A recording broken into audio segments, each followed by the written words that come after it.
Hey guys, I don't know if you knew it or not, but we actually do sell t-shirts here for the YouTube channel. Now, I know you guys may like being nude, but here in the real world, we like wearing clothes. And what better way can you do that? By buying one of our t-shirts. So go to teespring.com and pick any of the shirts that you see us wear on the show, and you can be like us, not nude.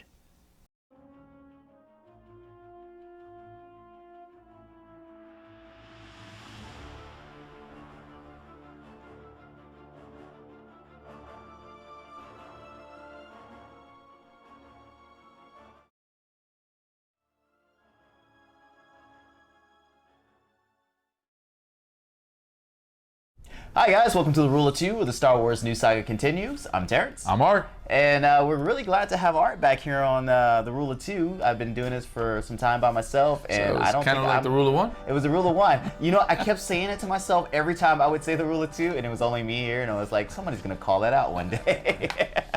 But I always did two topics, so kind of get you. You don't know what my Rule of Two meant. But anyway, we are happy to have Art back on the show, somebody that can give us a little bit more Star Wars knowledge than I can do, or somebody I can blame for getting it wrong. Hi, Art. Hey, I'm the scapegoat. There you go. All right, so I have two things I wanted to talk to you about specifically. And you guys. And you guys too. Normally I kind of kick off with Star Wars news, and the first bit of Star Wars news, or the only bit of Star Wars news that I have for you guys today, is that Timoth Olyphant has actually been cast for season 2 of The Mandalorian. Are you familiar with Timoth Olyphant? Yes, I am. Okay. Are you happy that he will be? Yeah, taking it was part actually in it? kind of like when I saw that, I was as a fan, I'm like, yeah, I think pretty sweet. I think he's one of those actors that ends up getting like smaller roles in things, but when he gets on screen, he shines so much that you always remember his character. So I love the fact that he has been added to the cast. Now, we'll talk about this in a minute, but are you familiar with everybody else that's been brought onto the cast? I've been keeping up, but not in depth. Okay, because of the whole COVID thing, I figure they're signing and then they're gonna push things back. Right. And, yeah, I was like, in 3 months things will be different. So with his addition to the cast, it's actually kind of bloomed up or like increased the number of kind of important people being brought into the Mandalorian. He's got a. I had to quickly go through some of the stuff that he did, but he's kind of one of those. I'm not gonna say like a big star movie. No, but no, that's not his thing. I wish he would have got a role like that. But he's more of a great addition. Like he's done numerous shows where like Justified. I figured that would have like kind of jump started his career, but maybe the Mandalorian season 2 will. He's the bargain Josh Duhamel or he is. They look a lot alike. They do. That's why I I'm swear to like, God, I get them confused so much. Yeah. One was married to Fergie, one was not. That's your defining thing. Who was married to Fergie? But yeah, so that's your bargain. He's your bargain, Josh Duhamel. He is the who's the comedian that takes all the roles that Ryan Reynolds turns down? Dane Cook. Dane Cook. He's the Dane Cook. He's the Dane Cook. He's the Dane Cook. But yeah, so he being added now adds on to what everybody else with Rosario Dawson as Ahsoka. Yeah. I saw with Michael Biehn being brought back. Which actually, I was more excited about. About the Ahsoka thing? Ahsoka, well, yeah. You should have been here when I talked about Ahsoka. But I wasn't, sir. I was quarantined.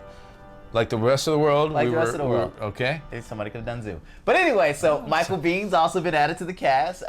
Wait, can we go back to Ahsoka? We can go back to Ahsoka when you actually show up for that show.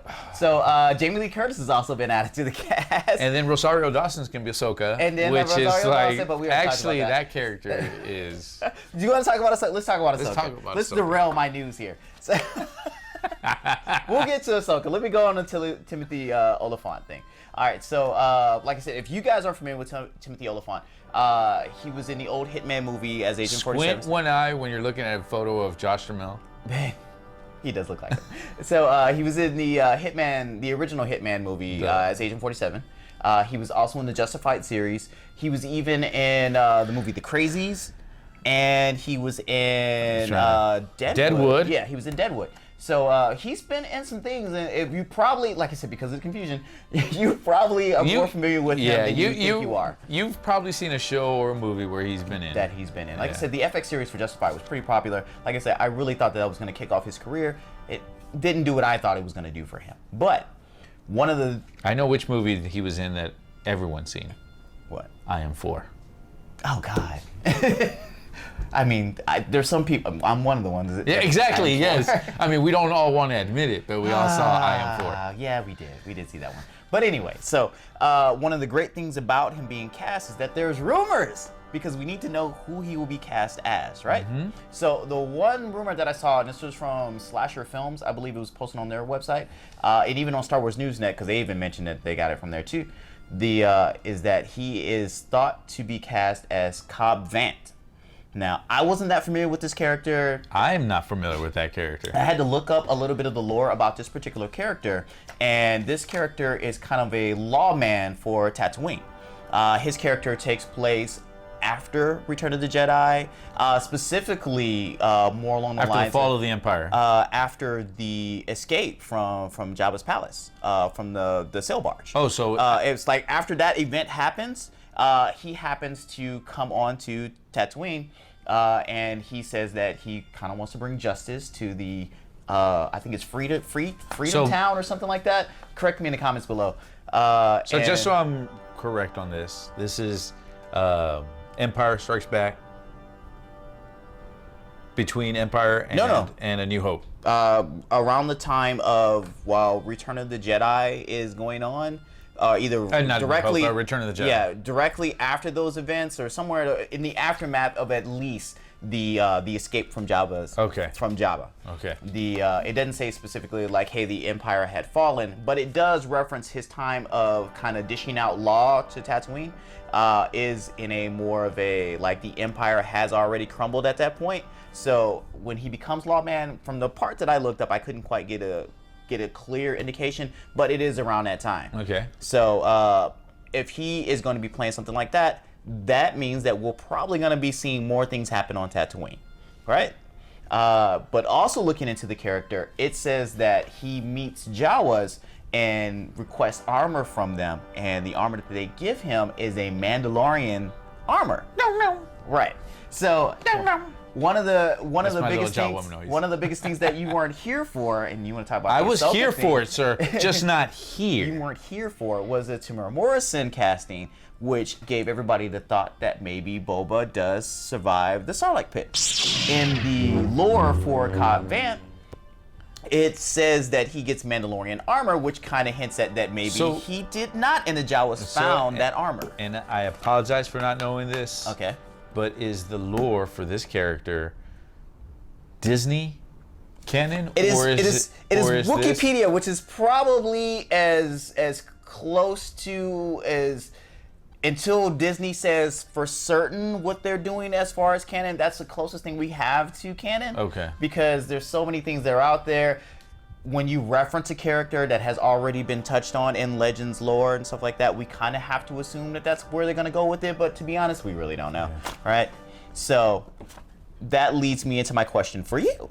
Where do you think they would do something like this? Since they're already referencing a character that has some particular type of history on a planet that is already his history touches on, and bringing back a character that deals with the armor that he supposedly has, what do you think they're doing with his character and Tamara Morrison? We always want to know what happened to Boba. We want to know what happens to Boba after he was in the Sarlacc pit. Right. So I'm hoping this will be touched on. Okay. And so the how the armor came to be. Okay. Or maybe somehow they're tying it all in. I mean, this is where, as a fan, I mean, there's two things that we always want to know as a fan. What the heck was of the Millennium Falcon, which was ruined for me, right? Okay. The Kessel Run. Yes. We all want to know about the Kessel Run, and what happened to Boba after the Sarlacc pit. So I'm hoping we're at least gonna be 1 for 2 that they're gonna do something good with this. We're gonna go over that more of the Sarlacc pit and what we think. I would really want to go over that in a lowered expectations.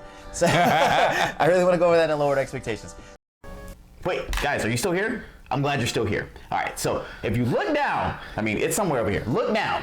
We actually have a Patreon. So if you guys watch this show and you really like what we want to do and you want to help support the show and you want to help me get an editor so I can get to sleep at night because I'm really tired and you guys see all my mistakes in the episodes. So please go to patreon.com/thegoods. Give us a penny, give us a nickel, give us $1.